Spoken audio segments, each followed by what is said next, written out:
Hi there, Chef here, and today I'm going to show you how to make a chicken, cashew and ginger curry. And this is just delicious. So easy to do as well. It's about 15 minutes of prep time and about 50 minutes of cooking time, so it doesn't take too long. So I've got my chicken, and I'm doing this broadly for two people, probably with some leftovers that you can freeze. And I've got 2 chicken breasts here, so 1 chicken breast per person. That's quite big portions. You don't have to go that big. I've then taken 1 red onion and I've chopped it up. I've got 2 chilies. You can choose any you've got in the fridge, any you've got available, with a red, green, doesn't really matter. I've got 2 big cloves of garlic that I've chopped into little pieces. And then I've julienned, as you can see, probably about a couple of tablespoonfuls of ginger. Julienne is just a chef's posh way of saying cut into thin strips, all about the same length. And then I've got about 250 mils of tomatoes.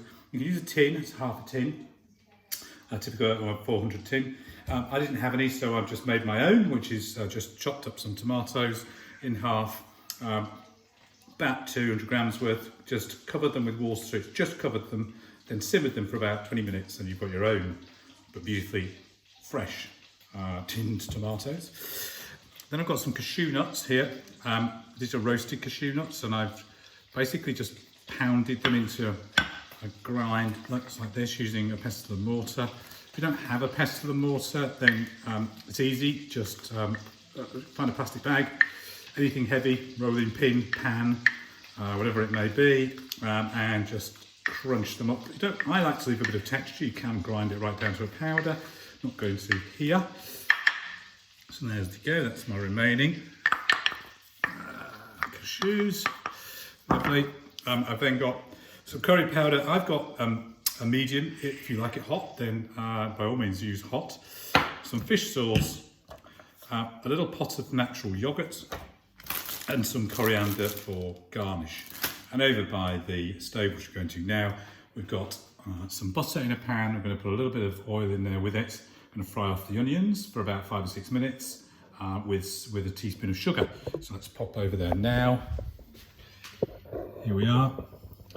Let's put that down a bit so we can see what's going on. So I've already melted the butter. I'm going to add about a tablespoon and a half of oil, any oil you like. And then I'm going to add in my chopped red onion. There we go. And now I'm going to leave this, stir it around a bit, and leave it on a medium heat. You don't want to burn for about 6, 7, 8 minutes, just till they soften down. And then we're going to add some more ingredients. So we'll be back when we've done that bit. Okay, so that's now been going for about 6, 7, 8 minutes, and they're softened. You can see they've got a sort of a slightly shiny quality and slightly more opaque than they were. And this gets rid of that bitterness, that acid that makes you cry when you chop onions, and now they'll be turning a little bit sweeter. So now I'm going to add my ginger, my garlic, all in here, and then my chilies, 2 of, remember you just double the quantities if you want to do this for 4 or treble it for 6. It's a very simple thing. Not going to waste any. There we go. And now I'm going to put a teaspoon of salt.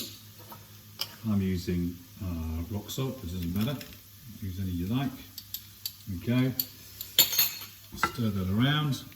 And now I'm going to add about 3 or 4 tablespoons of my curry powder. So there we go. I'm going to then cook this for about 2-3 minutes. It just warms the curry powder up.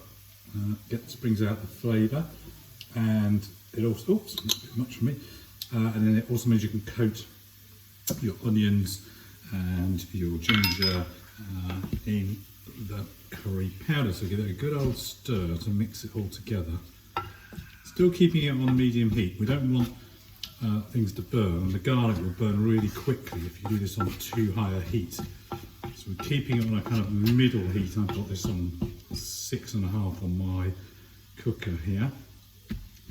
There we go. Just going to let that gently warm up for a couple of minutes and then we'll be back. Okay, so that's now been doing for a couple of minutes. Nicely mixed through, so I'm now going to add the final few ingredients. So I'm putting 1 teaspoon of sugar in there, classic cooking, my tomato mix, and my diced chicken. And give it a good stir around so the chicken coated in all those lovely spices. And we're going to cover this up and just have it on a gentle heat. So I'm going to leave this on probably 5 or 6. Keep an eye on it. I'm going to put a lid on it. I'm going to let it cook through for about 30 to 35 minutes. And then we'll be back and we'll be adding our natural yogurt at that point in time and some fish sauce to give it that classic Asian taste. So there we go. That's now just going to be covered and then we'll be back in 35 minutes. Okay, so this has now been in for another 35 minutes. Just take that off. And it's now, oh, it smells amazing. And it's all lovely broken down soft chicken. So now I'm going to add the last couple of bits. I'm going to leave these in for about another 5 minutes. So I've got my cashew nuts. This will act as a little thickening agent as well. I'm going to put a couple, about just 1, 2 teaspoons of fish sauce. Don't overdo the fish sauce. And then I've got my pot of natural yogurt, which I'm going to pour in there. There we go. Use that little teaspoon to scrape out the last little bits. Then we'll give that a good stir around. And the yogurt, if you want to keep it really at the temperature that's a hotter curry, don't add the yogurt. But if you like it a little bit milder, then it just takes the heat down a little bit and it also gives a little bit of more structure to the sauce. So there we go, that's all thoroughly mixed in. I'm going to leave that for about 5 minutes and then it will be ready to serve. Okay, so this has now been cooking for another 3 or 4 minutes, which is great. Once you put the natural yogurt in, don't let it boil. So if you do, then it can split. So just keep it at a very low temperature. It's just about mixing it through.